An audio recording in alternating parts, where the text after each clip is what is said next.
तो चलिए राशि अनुसार चर्चा की शुरुआत करते हुए सबसे पहले हम बात करते हैं मेष राशि की।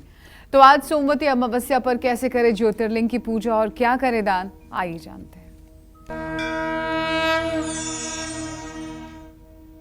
वैसे तो हमारे सभी दर्शक जानते होंगे कि पूरे धराधाम पर 12 ज्योतिर्लिंग हैं और इन 12 ज्योतिर्लिंगों का दर्शन अगर आप नहीं कर पाए हैं, वो लोग बड़े भाग्यशाली हैं जो 12 ज्योतिर्लिंगों का दर्शन कर चुके हैं।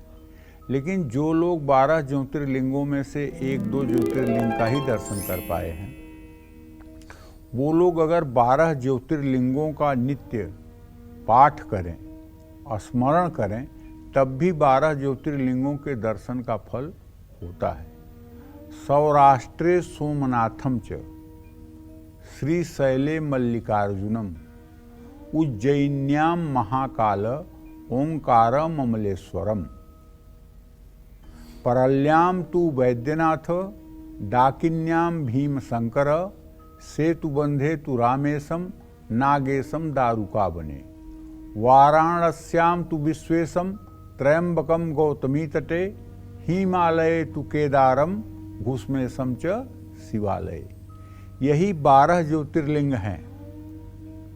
सौराष्ट्र सोमनाथ मंदिर है, सोमनाथ नाम का ज्योतिर्लिंग है। श्रीशैल पर जो है वो मल्लिकार्जुन नाम का शिवलिंग है और देवघर में वैद्यनाथ नाम का ज्योतिर्लिंग है। डाकिनी में जो है भीमाशंकर हैं जो पुणे के पास है। और इसके बाद रामेशम सेतुबंध जहाँ होता है, जहाँ मतलब कि भगवान राम ने सेतु का निर्माण किया था लंका पर चढ़ाई करने के लिए, वहाँ भगवान ने रामेश कहिए उनको तो भी कोई बुराई नहीं है, वहाँ भी एक ज्योतिर्लिंग है। नागेशम दारुका बने, दारुका में जो है नागेश नाम का ज्योतिर्लिंग है। वाराणसी में काशी विश्वनाथ विश्वेश नाम का ज्योतिर्लिंग है। गौतमी नदी के किनारे, गोदावरी नदी के किनारे नासिक में त्रयंबक नाम का ज्योतिर्लिंग है और हिमालय के गोदी में केदारनाथ नाम का ज्योतिर्लिंग है और घुष्मेश में शिवालय में घुष्मेश नाम का ज्योतिर्लिंग है। इन 12 ज्योतिर्लिंगों का नाम स्मरण करने से निश्चित रूप से पुण्य की प्राप्ति होती है। जो लोग नित्य इन 12 नामों का उच्चारण करते हैं वो लोग पुण्य के भागीदार होते हैं। और मैं आपको बताऊं कि इस सावन के महीने में अगर आप ज़्यादा जप नहीं कर पा रहे हैं, ज़्यादा तप नहीं कर पा रहे हैं और आपके घर में शिव पुराण है, तो शिव पुराण की उमा संहिता का आखिरी अध्याय जो है उसमें सभी ज्योतिर्लिंगों के बारे में लिखा हुआ है। तो आप मतलब कि उसको भी अगर पढ़ेंगे तो उससे भी आपको लाभ होगा। क्रिया योग और ज्ञान योग के बारे में भी आपको जानकारी मिलेगी। जय मां विंध्यवासिनी।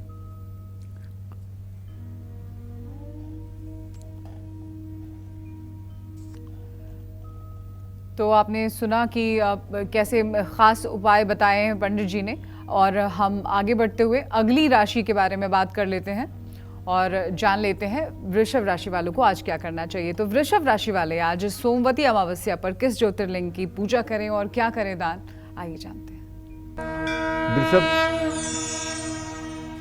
वृषभ राशि के जातकों को बताना चाहूँगा कि आज सोमवती अमावस्या पर स्नान करने के बाद स्वच्छ वस्त्र धारण करें, किसी शिवालय में जाकर के भगवान शिव का पूजन करें। इसके बाद तिल रुई का दान करना आपके लिए फायदेमंद होगा। अमावस्या है आज, अगर हो सके तो नासिक में त्र्यंबकेश्वर ज्योतिर्लिंग की पूजा अर्चना करें या उनकी तस्वीर अपने घर के पूजा स्थान में स्थापित करें। शिवलिंग का पंचामृत या दही से अभिषेक करें। दूध से बने पकवान का भोग लगाएं। शुक्रवार को तिल का दान करें। 4 सूखे नारियल नदी में प्रवाहित करें। जय मां विंध्यवासिनी। चलिए आगे बढ़ते हुए बात कर लेते हैं मिथुन राशि वालों की। तो मिथुन राशि वाले आज सोमवती अमावस्या पर किस ज्योतिर्लिंग की पूजा करें और क्या करें दान, आइए जान लेते हैं। मिथुन राशि के जातकों को आज सोमवती अमावस्या पर स्नान करने के बाद वस्त्र बदलकर शरीर को बिना पोंछे सूर्य को अर्घ देना चाहिए। सूर्य को अर्घ देने के बाद अपने देवी देवताओं की यथासंभव पूजन करनी चाहिए। भगवान शिव की आराधना करनी चाहिए, भगवान विष्णु की आराधना करनी चाहिए। आराधना से खाली होने के बाद कंबल और अन्न किसी जरूरतमंद व्यक्ति को दान करना चाहिए। आज सोमवती अमावस्या है, इसलिए मिथुन राशि के जातकों को चाहिए वैद्यनाथ ज्योतिर्लिंग की उपासना करें। ये वैद्यनाथ ज्योतिर्लिंग झारखंड प्रांत में देवघर में है। कोई लोग इसको दक्षिण भारत में परभनी के पास भी परली में इस ज्योतिर्लिंग को मानते हैं। लेकिन शास्त्रों में ऐसा पाठ आता है, चिता भूमौ तु वैद्यनाथ, और चिता भूमि जो है वो देवघर ही है। इसलिए देवघर का जो वैद्यनाथ ज्योतिर्लिंग है वही ज्योतिर्लिंग है, ऐसा शास्त्रों की मान्यता है। ज्योतिर्लिंग का गाय के घी से अभिषेक करना चाहिए। पूजा में कांसे के बर्तनों का ही प्रयोग करना चाहिए मिथुन राशि के जातकों को। और रुद्राक्ष की माला भगवान शिव के शिवलिंग पर अर्पित करनी चाहिए। हो सके तो गणेश अथर्व शीर्ष का, शिव सहस्र शीर्ष का पाठ करना चाहिए। और जब पूजा पाठ से निवृत्त हो जाएं तो किन्नरों को कपड़े और हरे रंग की चूड़ियां भी दान करनी चाहिए। जय मां विंध्यवासिनी। कर्क राशि की हम बात करेंगे। कर्क राशि वाले आज सोमवती अमावस्या पर किस ज्योतिर्लिंग की पूजा करें और क्या करें दान, आइए जान लेते हैं।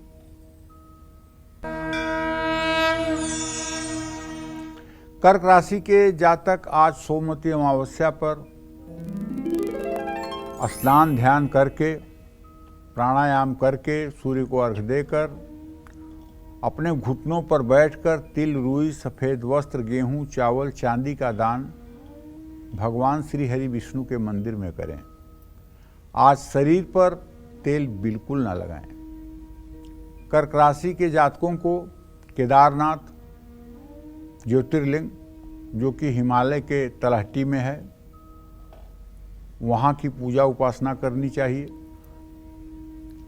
गाय के दूध में गंगा जल मिलाकर शिवलिंग का विधिवत अभिषेक करना चाहिए। ओम सोम सोमाय नमः इस मंत्र का यथासंभव जप करना चाहिए। रुद्राक्ष की माला शिवलिंग पर चढ़ानी चाहिए। चांदी के बर्तन में भगवान शिव को नैवेद्य अर्पित करना चाहिए। और अगर संभव हो तो स्वयं भी चांदी के बर्तन का उपयोग करना चाहिए। जय मां विंध्यवासिनी। तो सिंह राशि वाले आज सोमवती अमावस्या को कैसे बनाएंगे खास, सोमवती अमावस्या पर किस ज्योतिर्लिंग की पूजा करें और क्या करें दान, आइए जान लेते हैं। आज सोमवती अमावस्या पर सिंह राशि के जातकों को अब बताना चाहूँगा कि आप प्रातःकाल शुद्ध जल, गंगा जल मिला करके स्नान करिए, सूर्य को अर्घ दीजिए, गायत्री मंत्र का जप करिए, काले तिल का जहाँ पर हवन होता है वहाँ दान करिए, अपने पितरों के नाम से दान करिए। और समुद्र के किनारे जो रामेश्वरम शिवलिंग है, जिसे भगवान श्री राम ने स्थापित किया था, उस ज्योतिर्लिंग में अगर जा सकते हैं तो बड़ी अच्छी बात है। नहीं जा सकते हैं तो यहीं से प्रभु श्री राम का ज्योतिर्लिंग की पूजा करते हुए ध्यान करिए। सेतु बंधे तु रामेशम नागेशम दारुका बने। रामेश्वरम ज्योतिर्लिंग का अपने हृदय में ध्यान करिए। जल में पीला चंदन मिलाकर शिवलिंग का अभिषेक करिए। आदित्य हृदय स्तोत्र और रुद्र सूक्त का पाठ करिए। ये रुद्र सूक्त रुद्रा अष्टाध्यायी के 5वें अध्याय के शुरू के जो 16 मंत्र हैं वही रुद्र सूक्त हैं। उसी रुद्र सूक्त से अगर आप भगवान शिव का अभिषेक करें तो आपको संपूर्ण फल की प्राप्ति होगी। बेल का फल अगर मिल जाए तो उसे भी शिवलिंग पर अर्पित करना चाहिए, लेकिन बेलपत्र चढ़ाना नहीं भूलना चाहिए। जय मां विंध्यवासिनी। तो चलिए अब सिंह राशि के बाद हम चर्चा कर लेते हैं कन्या राशि की। तो कन्या राशि वाले आज सोमवती अमावस्या पर किस ज्योतिर्लिंग की पूजा करें और क्या करें दान, आइए जानते हैं।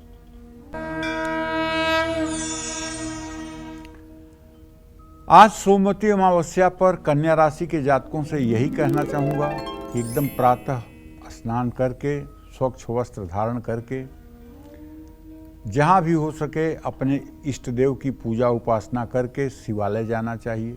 शिवालय में जाकर के भगवान शिव का अभिषेक करना चाहिए। उसके बाद गुड़, तेल, तिल और कपड़ों का दान जरूरतमंदों में करना चाहिए।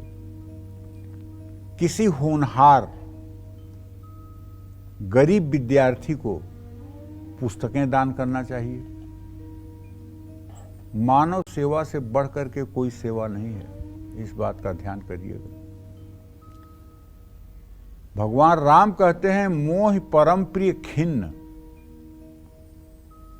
जो दुखी हैं, जो आर्त हैं, जो परेशान हैं, अगर आप उनकी मदद करते हैं तो प्रभु आपके ऊपर स्वयं प्रसन्न हो जाएंगे।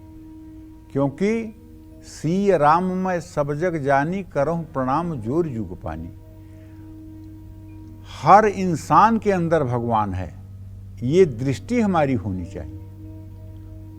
कोई अगर परेशानी से गुजर रहा है और आपके सहायता से उसकी परेशानी दूर हो सकती है तो आपको बिना किसी बात को सोचे उसकी सहायता करनी चाहिए। हमारे सनातन धर्म में कहावत है, नेकी कर दरिया में डाल। मतलब नेकी का काम करो, चाहे उसका कोई फल आपको ना मिले, लेकिन आप नेकी का कार्य सदैव करते रहिए। आज लोग जब मिलते हैं तो कहते हैं कि पंडित जी मैं तो बहुत परेशान हूँ, लेकिन मैं अपनी जानकारी में कोई गलत काम किया नहीं हूँ। अब उनसे कौन पूछे कि गलत काम करने का आपको कोई लाइसेंस मिला है क्या कि आप गलत काम करते? अरे कहना तो ये चाहिए कि मैंने अपने जीवन में कभी किसी की मदद करने का अवसर मेरे सामने आया हो तो मैंने मदद न किया हो, ऐसा नहीं हुआ है। अगर कभी मुझे किसी की मदद करने का अवसर मिला है, किसी की सेवा का अवसर मिला है, किसी के सहयोग का अवसर मिला है तो मैंने उसको भरपूर तरह से निभाया है, कहना ये चाहिए। लेकिन अक्सर आप लोगों के मुंह से यही सुनेंगे, मैंने भैया इस जन्म में तो किसी का कुछ बिगाड़ा नहीं है और पिछले जन्म में क्या है भगवान जाने। अरे बिगाड़ने का कोई ठीका है क्या आपके पास? इस तरह की बात करते हैं। आप भला कितने लोगों का किए हैं ये तो बताइए। अरे भला करने के लिए पैसा ही जरूरी नहीं है, मन कर्म वचन से कैसे भी आप किसी की भलाई कर सकते हैं। अगर नहीं कुछ है तो केवल मन से किसी के बारे में अच्छा सोचिए, यह भी एक भलाई है। तो कन्या राशि के जातक राहु दोष से अगर पीड़ित हैं तो मल्लिकार्जुन, श्रीशैल पर जो मल्लिकार्जुन नाम का ज्योतिर्लिंग है उसकी उपासना करनी चाहिए या उसका चित्र घर में लगा करके रखना चाहिए। जल में दुर्वा मिलाकर शिवलिंग का अभिषेक करना चाहिए। दुर्वा की माला बनाकर शिवलिंग पर चढ़ाना चाहिए। हो सके तो सोने का एक छोटा सा नाग बना करके शिवलिंग पर आज अर्पित करना चाहिए और रुद्राक्ष की माला भी चढ़ाना चाहिए। भस्म विभूति से शिवलिंग को सराबोर कर देना चाहिए। जय मां विंध्यवासिनी। तो कन्या राशि वालों की बात हो गई, बात कर लेते हैं अब तुला राशि वालों की। तो तुला राशि वाले आज सोमवती अमावस्या पर किस ज्योतिर्लिंग की आराधना करें, पूजा करें और क्या करें दान, आइए जान लेते हैं। देखिए, तुला राशि के जातकों को बताना चाहूंगा कि आज सोमवती अमावस्या के दिन नित्य क्रिया से निवृत्त हो, सूर्य को अर्घ्य देकर गायत्री मंत्र का जप करके अपने पूजा स्थान में बैठ करके अपनी उपासना को पूरा करिए। अगर आपके घर में पारे का शिवलिंग है या नर्मदेश्वर शिवलिंग है या मिट्टी का शिवलिंग आप बना सकते हैं तो उसकी विधिवत पूजा करिए। और पूजा से निवृत्त होने के बाद जब पूजा से आप संतुष्ट हो जाइए तो किसी जरूरतमंद गरीब व्यक्ति को नए कपड़े दान करिए। पुराने अपने पहने हुए कपड़े नहीं, नए कपड़े दान करिए। और वाराणसी में जो बाबा विश्वनाथ हैं, विश्वेशम, वाराणस्याम तो विश्वेशम, भोले बाबा की जो नगरी है काशी, वहाँ बाबा डमरू बजाते हुए स्वयं विद्यमान हैं।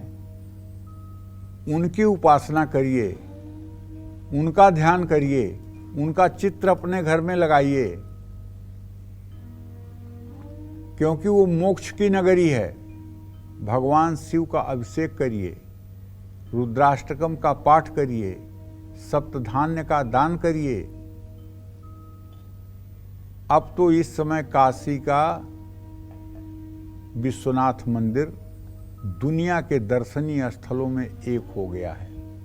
इतना सुंदर उसका कॉरिडोर बन गया है, इतनी अच्छी व्यवस्था हो गई है कि मंदिर से आपको पवित्र गंगा का दर्शन होता है।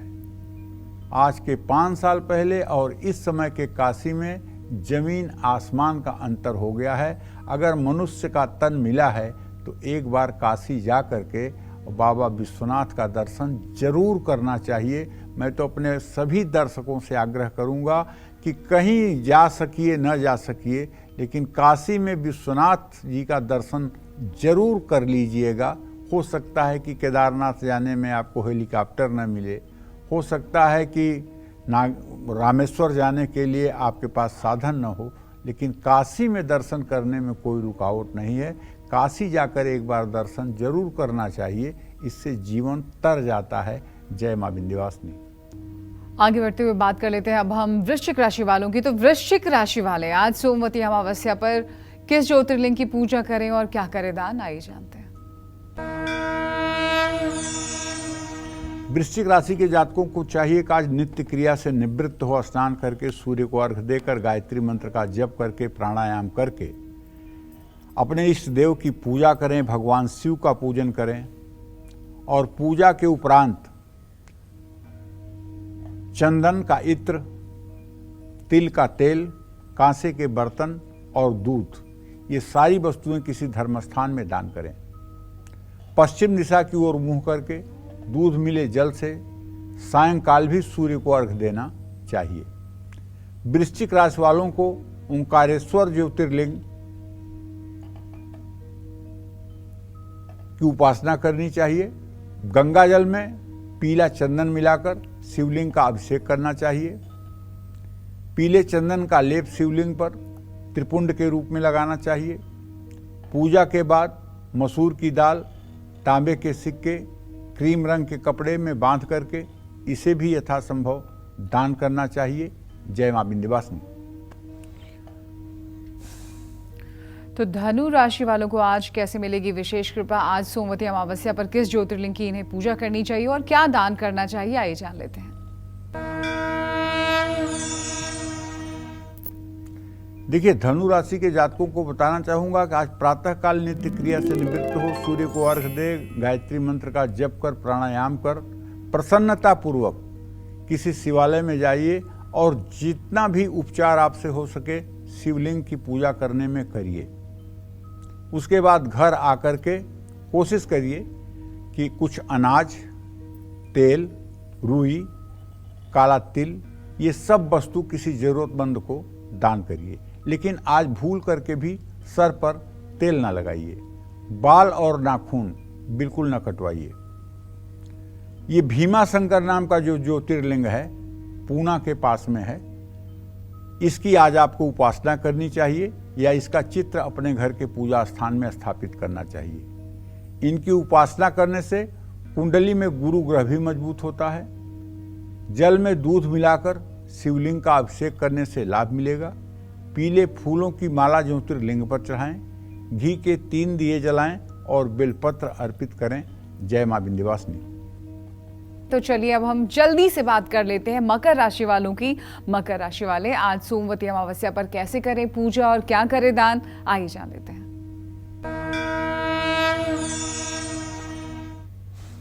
आज सोमवती अमावस्या का पावन दिन है। आज मकर राशि के जातकों से कहना चाहूँगा कि अगर अभी तक स्नान नहीं किया है आपने तो अब तत्काल स्नान करिए, और अब नित्य क्रिया से अगर निवृत्त हो चुके हैं तो स्नान करके, प्राणायाम करके, गायत्री मंत्र का जप करके किसी देवस्थान में जाइए, और देवस्थान में जा कर के अपने श्रद्धा के अनुसार शिवालय में या विष्णु मंदिर में या हनुमान मंदिर में जाकर अपनी श्रद्धा के अनुसार अपने इष्ट देव की पूजा करिए। और किसी पीपल के पेड़ के नीचे भी जाइए, और पीपल के पेड़ के नीचे जा कर के हो सके तो एक दिया प्रज्वलित करिए और पीपल के पेड़ की परिक्रमा भी करिए। उसके बाद घर आकर तांबे के बर्तन में फूल, जल, दूध लेकर किसी योग्य ब्राह्मण को दान करिए। घी का दान करने से ज़्यादा लाभ मिलेगा। मकर राशि वालों को नागेश्वर ज्योतिर्लिंग जो दारुका वन में है उसकी उपासना करनी चाहिए, उसकी फोटो अपने घर में लगानी चाहिए। शनि उपासना से भी, इनकी उपासना से शनि दोष से भी मुक्ति मिलेगी। कुंडली में शनि की महादशा में अगर मंगल की अंतर्दशा हो तो भी इनकी उपासना से लाभ मिलेगा। जल में सरसों का तेल मिलाकर शिवलिंग का अभिषेक करिए, इससे दुश्मनों का पतन होगा। उड़द की दाल का हलवा बनाकर भोग लगाइए, इससे आपकी मनोकामना पूरी होगी। जय मां विंध्यवासिनी। तो अब कुंभ राशि वालों का इंतजार खत्म होता है। कुंभ राशि वाले आज सोमवती अमावस्या पर किस ज्योतिर्लिंग की पूजा करें और क्या करें दान, बता रहे हैं पंडित जी। आज अमावस्या का पर्व है, सोमवती अमावस्या है, बहुत बड़ा पर्व है।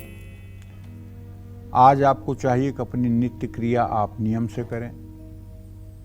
थोड़ा माया जाल के चक्करों से अपने आप को मुक्त कर लें कुछ समय के लिए। किसी धर्म स्थान में जाने से ना चूकें, वहाँ जाकर के पुजारी को भी प्रसन्न करने की कोशिश करें। गरीबों में अन्नदान करें, मीठा दूध और कपड़ा भी दान करें। तिल का सेवन अगर हो सके तो स्वयं करें। और सोमनाथ ज्योतिर्लिंग जो है सौराष्ट्र में, इसकी उपासना जरूर करें। इस ज्योतिर्लिंग का अभिषेक और पूजा करने से शनिदेव की कृपा मिलेगी। लेकिन सब लोग तो सौराष्ट्र पहुंच नहीं सकते ना सोमनाथ। तो अगर आपके पास शिव पुराण है और शतरुद्र कोटि रुद्र संहिता, एक अध्याय है कोटि रुद्र संहिता, 7 संहिता है शिव पुराण में, जिसमें एक है कोटि रुद्र संहिता। कोटि रुद्र संहिता के अंतर्गत आप देखेंगे तो वहाँ सोमनाथ जो ज्योतिर्लिंग है उसके प्राकट्य की पूरी कथा है। कैसे चंद्रमा ने वहाँ मतलब कि शिव को प्रसन्न किया था और इसलिए चंद्रदेव के नाम पर उनका नाम सोमनाथ पड़ा, इसकी पूरी कथा है। ये कथा पढ़ने से भी आपको सोमनाथ के दर्शन का पुण्य प्राप्त होगा।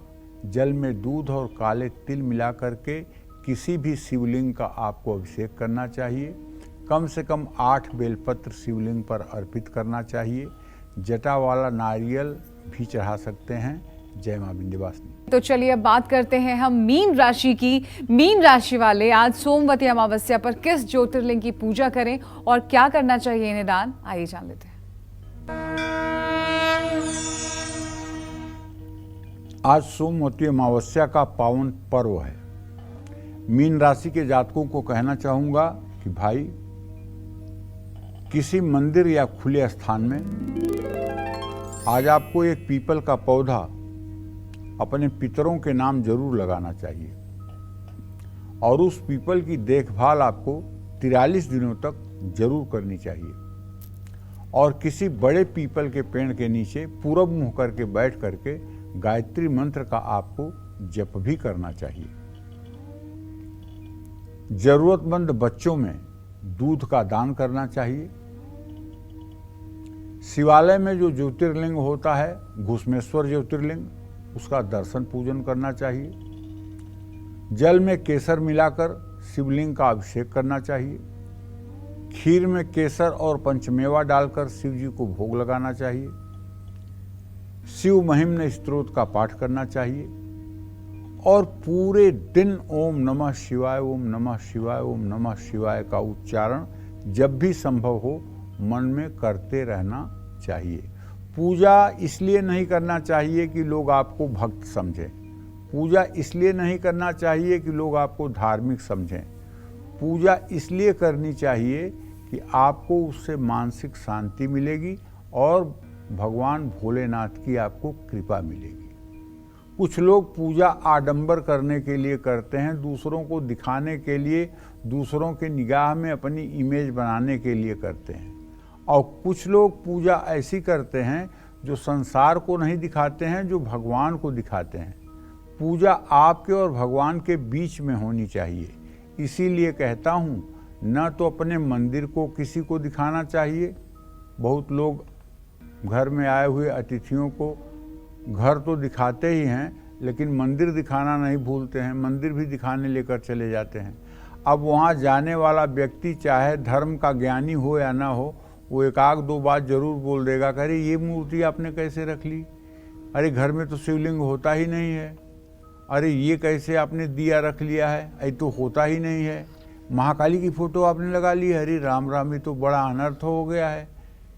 तो कहने का मतलब ये है, पूजा स्थान हमारा जो है, हमारा पर्सनल व्यक्तिगत स्थान है।